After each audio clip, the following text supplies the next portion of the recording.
अस्सलाम वालेकुम, मैं हूं आपका मेज़बान आरिफ भट्टी और आप देख रहे हैं प्रोग्राम आज की शख्सियत। आज हमारे मेहमान हैं चेयरमैन पाकिस्तान शूज़ एक्सेसरीज़ और चेयरमैन पासा मोहम्मद एजाज़ खान। हम उनसे जानते हैं कि जो वफाक ने बजट पेश किया और जो पंजाब में जो बजट पेश किया गया उसके हवाले से उनकी क्या राय है, इसके मुतालिक हमें बताएंगे। आइए जानते हैं। जी बहुत शुक्रिया जी, वालेकुम सलाम जी। देखें जी, ताजर जो मुल्क की मैशत का रीढ़ की हड्डी होती है, वो हर बजट में हुकूमत की तरफ देखते हैं कि वो कोई ऐसा प्रोग्राम लेकर आए जिससे जो ट्रेड एक्टिविटीज़ बढ़ें।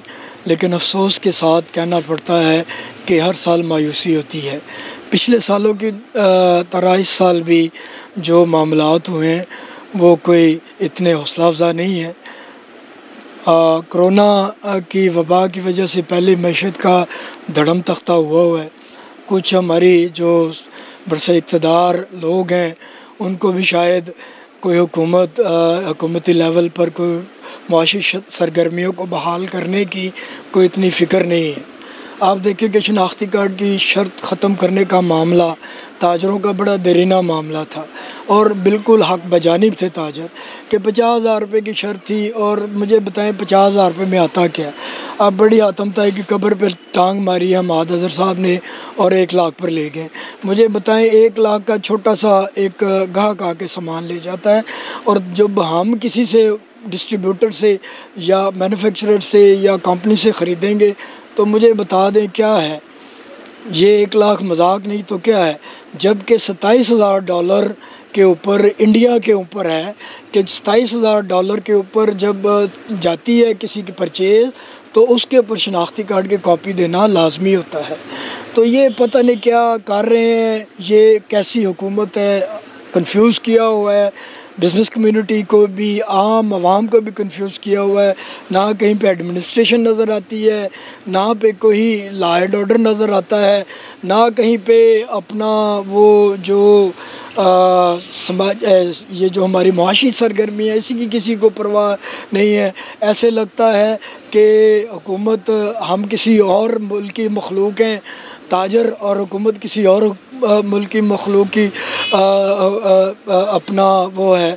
हमारा फ़िक्र ही कोई नहीं। हुकूमत माई बाप होती है, ताजरों के सर पे हाथ रखना होता है, रिलीफ़ दें, कर्ज़े दें, इंटरेस्ट ले। अब तो कोरोना वायरस की वजह ताजरों की कमर टूटी हुई है, वो अपने स्टाफ को फ़ारग कर रहे हैं।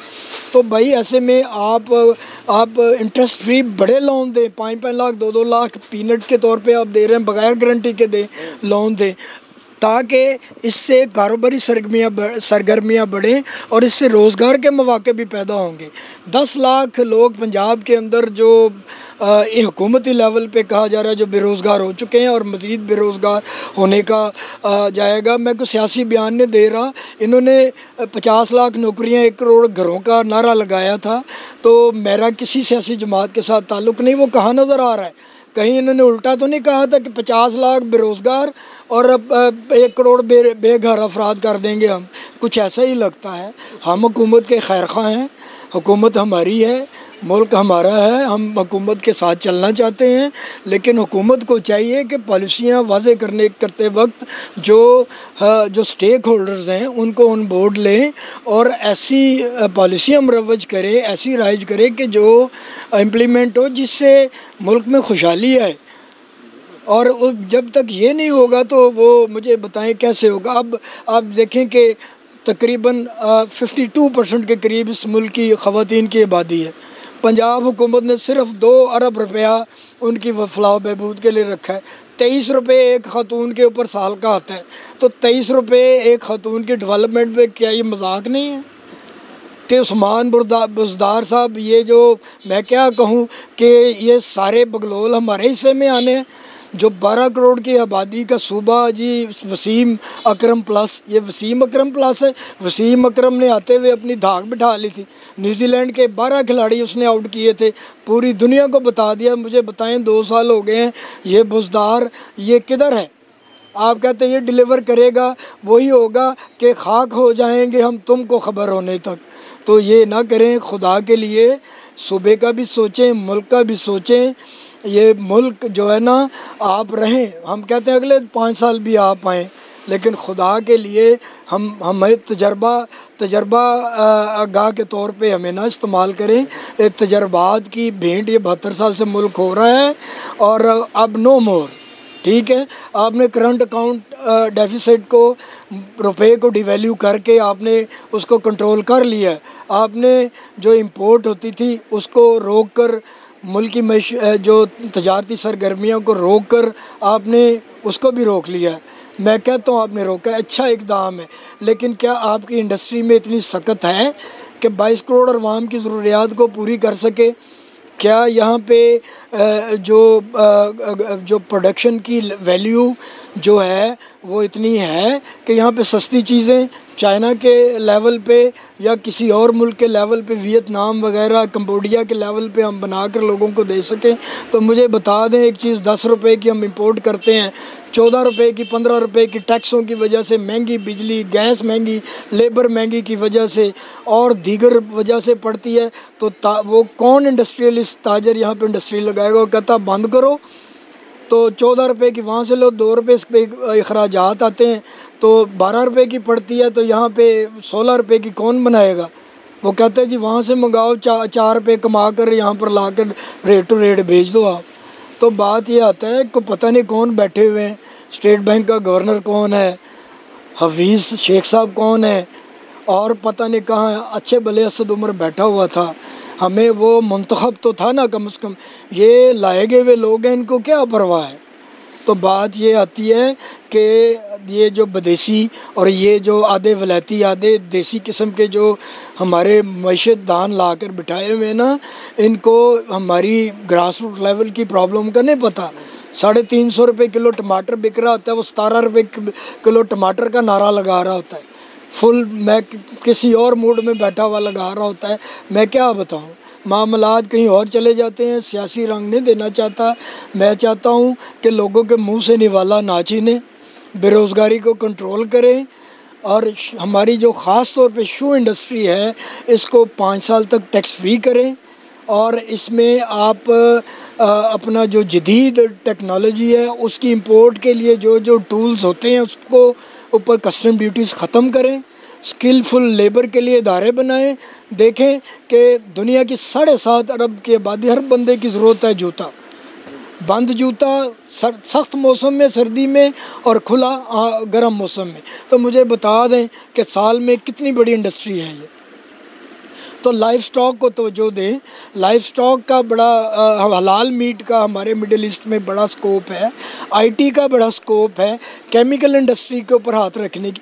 हम एक्सपोर्ट बढ़ाने की बात करते हैं, हमारी बास्केट में है क्या चीज़ें एक्सपोर्ट करने के लिए भाई, सिवाय एग्रो बेस्ड चीज़ों का? चावल है, कॉटन है, ये चीज़ें। मैं आपको, मेरे पास एक लंबी आपका मेरा यहाँ पे सुबह से बैठेंगे, शाम हो जाएगी, फिर अगली नशिस्त हो जाएगी, बातें ख़त्म नहीं होगी। आपका भी वो प्रोग्राम की एक लिमिट होती है।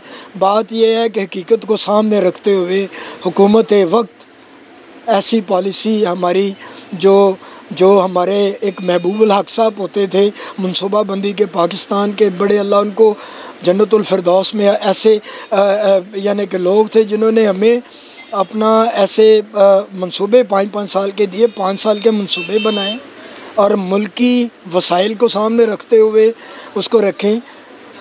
डैम्स बनाएं, हमें सस्ती बिजली दें, फसलों के ऊपर हम अपने ताजरों को सहूलतें दें, बजाय एक्सपोर्ट करके कीमती ज़र मुबादला आप गंदम को, चीनी को लाएँ, अपने किसानों को सहूलत दें, आप उनको पानी की सहूलत दें, छोटे छोटे बिजली के प्रोजेक्ट लगाएं जैसे चाइना ने लगाए हुए हैं और जिन्होंने मुल्कों ने तरक्की की है। अब एनर्जी के बगैर, पानी के बगैर कोई मुल्क तरक्की का सिर्फ ख्वाब देख सकता है।